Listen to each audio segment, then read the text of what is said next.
नमस्कार. आपण इलेक्ट्रिसिटी कंपनीचे फायनल अकाउंट प्रिपेअर करत असताना त्यामध्ये जे अकाउंट्स आणि स्टेटमेंट्स तयार करावे लागत असतात त्यावरती डिस्कशन सुरू करत आहोत. आजच्या या डिस्कशनमध्ये आपण overall steps balance sheet close करत असताना कोणत्या विचारात घ्यायच्या आहेत ते लक्षात घेणार आहोत. या अगोदर आपण बघितलेलं आहे की आपणास फायनल अकाउंट प्रिपेअर करत असताना revenue account, net revenue account, capital account आणि जनरल बॅलन्स शीट अशा 4 फॉर्ममध्ये आपणास हे फायनल अकाउंट प्रिपेअर करायचं असते.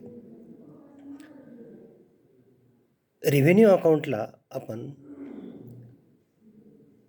Generation expenses, distribution expenses, management expenses, administration expenses, rent, rates, taxes, law charges, depreciation अशा प्रकारचे एक्सपेन्सेस चार्ज करतो हे बघितलेलं आहे. तर नेट रेव्हेन्यू अकाउंटमध्ये आपण जे काही कॉमन एक्सपेंडिचर असतात जसे की interest on securities, loans, interest on debentures, appropriation of profits, transfer to contingency reserve अशा प्रकारचे एक्सपेन्सेस आपण घेताना पाहिलेले आहेत.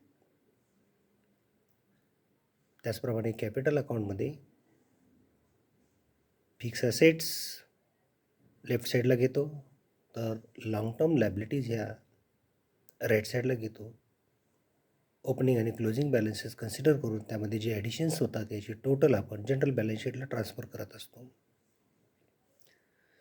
या ओव्हरऑल स्टेप्स लक्षात घेत असताना आपणास ॲडिशनल इन्फॉर्मेशन देखील लक्षात घ्यायचे असतात, त्याची ॲडजस्टमेंट करायची असते आणि शेवटी फायनल अकाउंट क्लोज करत असताना त्याची फायनल प्रोसिजर पूर्ण करायची असते. ती कशी?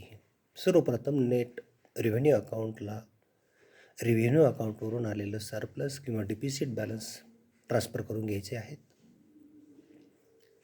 त्यानंतर नेट रेव्हेन्यू अकाउंटला अदर इन्कम्स आणि डेबिट साईडला जे काही कॉमन एक्सपेंडिचर्स चार्ज केलेले असतात त्यांचा डिफरन्स काढून जे काही नेट बॅलन्सेस येईल ते सरप्लस जनरल बॅलन्स शीटला लायबिलिटी साईडला घ्यायचे असतात.